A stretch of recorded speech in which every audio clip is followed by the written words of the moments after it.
Assalamualaikum warahmatullahi wabarakatuh. Apa kabar kalian semua? Semoga dalam keadaan baik-baik saja ya. Salam belajar dan semangat cerdas. Untuk mendapat pembelajaran yang maksimal, mari kita sama-sama kita ambil posisi duduk yang ternyaman, lalu siapkan catatan dan jangan lupa kopi serta cemilannya. Yuk kita belajar, simak video berikut ya. Materi pada kali ini kita akan membahas tentang penyesuaian diri remaja lingkungan sekolah baru. Nah, bagi teman-teman yang baru masuk sekolah, kita tentunya harus menyesuaikan diri dalam lingkungan sekolah kita. Nah, ada beberapa hal yang harus kita pahami dalam penyesuaian diri. Yang pertama, penyesuaian diri berarti beradaptasi, dapat mempertahankan eksistensinya atau bisa survive dan memperoleh kesejahteraan jasmaniah dan rohaniah, dan dapat mengadakan relasi yang memuaskan dengan tuntutan sosial. Yang kedua, penyesuaian dapat juga diartikan sebagai konformitas, yang berarti menyesuaikan sesuai dengan standar atau prinsip. Yang ketiga, penyesuaian dapat diartikan sebagai penguasaan, yaitu memiliki kemampuan untuk membuat rencana dan mengorganisasi respon-respon sedemikian rupa, sehingga bisa mengatasi segala macam konflik, kesulitan, dan frustasi secara efisien. Individu memiliki kemampuan menghadapi realitas hidup dengan cara yang adekuat. Yang keempat, penyesuaian dapat diartikan sebagai penguasaan dan kematangan emosional. Kematangan emosional maksudnya ialah secara positif memiliki respon emosional yang tepat pada setiap situasi. Dengan demikian dapat disimpulkan bahwa penyesuaian adalah usaha manusia untuk mencapai keharmonisan pada diri sendiri dan pada lingkungannya. Selanjutnya, kita akan memahami proses penyesuaian diri. Penyesuaian diri adalah proses bagaimana individu mencapai keseimbangan diri dalam memenuhi kebutuhan sesuai dengan lingkungannya. Kadangkala kita sebagai individu merasa egois terhadap lingkungan kita.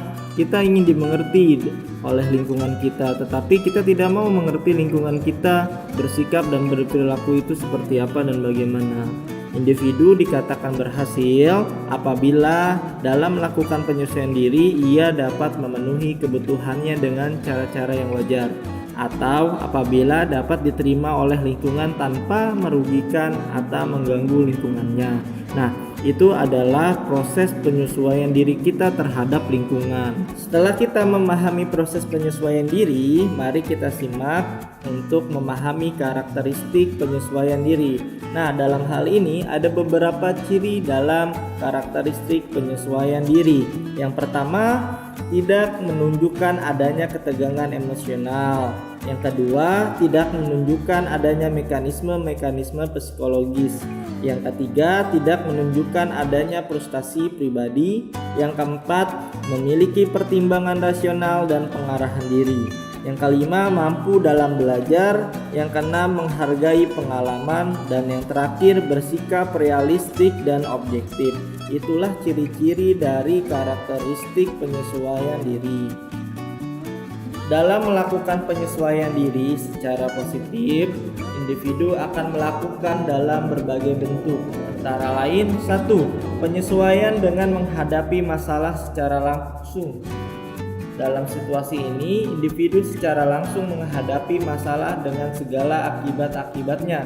Ia melakukan segala tindakan sesuai dengan masalah yang dihadapinya. 2. Penyesuaian dengan melakukan eksplorasi.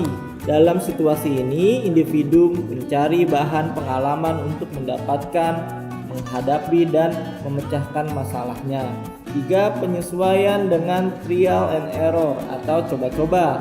Dalam cara ini, individu melakukan sesuatu tindakan coba-coba dalam arti kalau menguntungkan, diteruskan, dan kalau tidak, ya tidak diteruskan.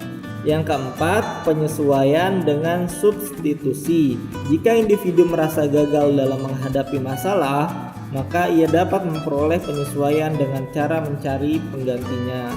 Nomor 5, penyesuaian diri dengan menggali kemampuan pribadi. Individu mencoba menggali kemampuan khusus dalam dirinya dan kemudian dikembangkan sehingga dapat membantu penyesuaian diri.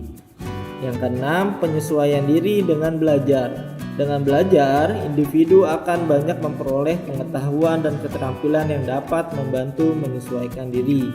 Yang ketujuh, menyesuaikan diri dengan inhibisi atau kontrol diri. Dalam situasi ini, individu berusaha memilih tindakan mana yang harus dilakukan dan tindakan mana yang tidak perlu dilakukan. Lalu yang kedelapan, penyesuaian diri dengan perencanaan yang cermat.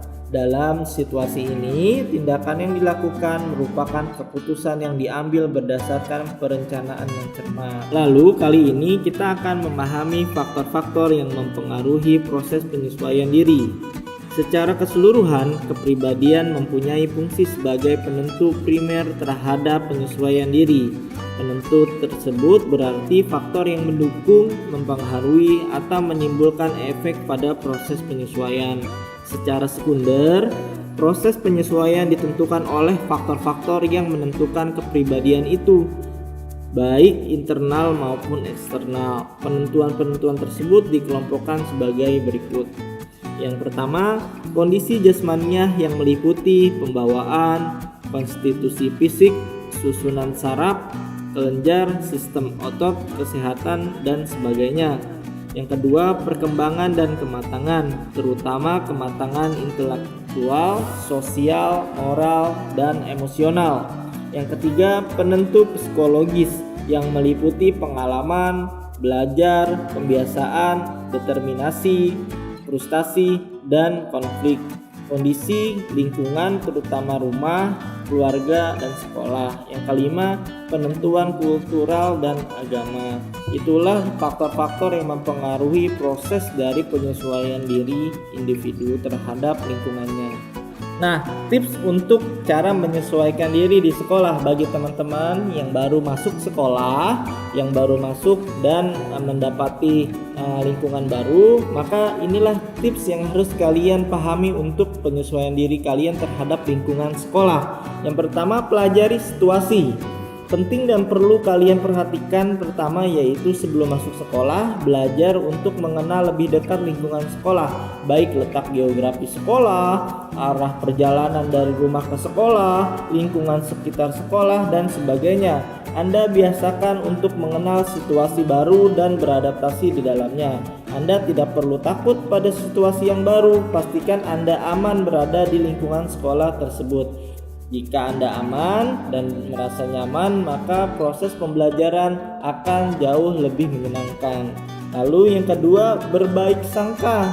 Nah, hilangkan segera pikiran kalian bahwa lingkungan sekolah baru nanti kurang menyenangkan, termasuk kekhawatiran tentang teman-teman yang bersahabat atau guru-guru yang kurang ramah. Nah, kadangkala kita berpikir bahwasannya teman-teman baru kita tidak menyenangkan seperti teman-teman kita sebelumnya. Nah, hal itu harus kita hilangkan dan kita harus berbaik sangka terhadap sesuatu hal yang baru. Lalu yang ketiga, sesuaikan keadaan sekolah. Sebaiknya dari jauh-jauh hari siapkan informasi tentang sekolah baru.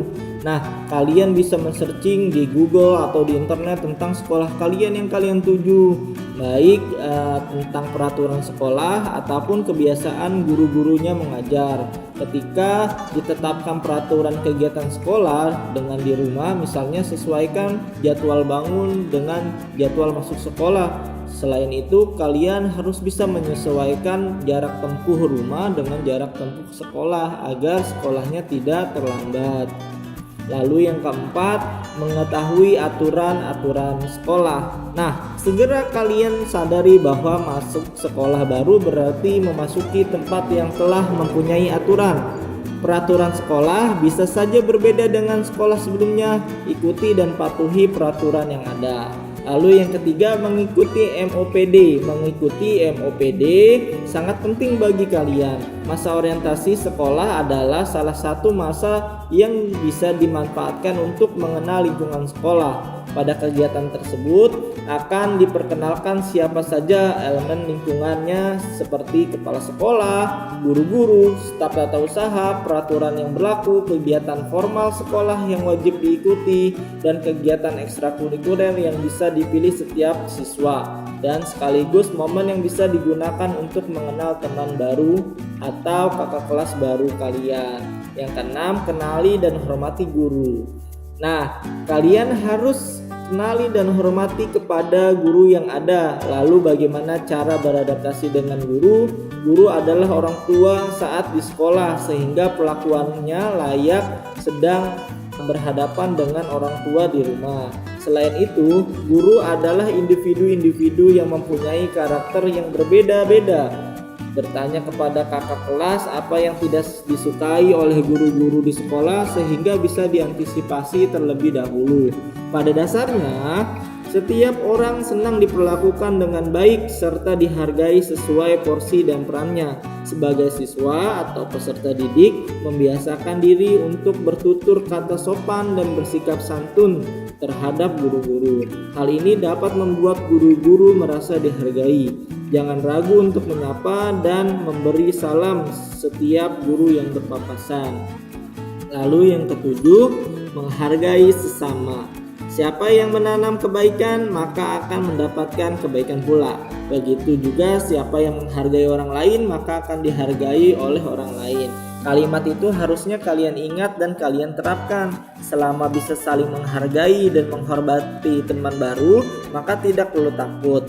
Tidak semua orang dapat dengan cepat menerima orang lain. Dengan memulai percakapan sederhana yang ringan sehingga dapat mencairkan suasana. Tetapi hindari memaksakan pendapat dan kehendak pada teman baru. Semakin bisa menghargai teman baru, semakin cepat akrab terjalin hubungan antara satu dengan lainnya. Yang terakhir, tips dari kita adalah menjadi diri sendiri. Berada di lingkungan baru seperti sekolah baru, kalian memang sebaiknya ramah terhadap teman-teman yang baru kalian kenal. Namun yang terpenting tetaplah menjadi diri sendiri. Jangan melakukan sesuatu yang sebetulnya tidak mencerminkan siapa diri sesungguhnya. Hal-hal yang dilakukan tidak sesuai dengan kepribadian hanya akan dapat membuat diri kurang nyaman yang bisa saja terbaca oleh teman baru. Menjadi diri sendiri akan memudahkan berinteraksi lebih natural, yang mungkin saja mempermudah teman baru untuk mengenal lebih dalam. Hal itu adalah tips untuk menjadi pengenalan diri dalam lingkungan sekolah. Terima kasih sudah menyimak dan belajar bersama. Semoga dapat mengambil pembelajaran yang bisa diterapkan dalam kehidupan sehari-hari. Sampai jumpa di video selanjutnya. Salam belajar dan semangat cerdas.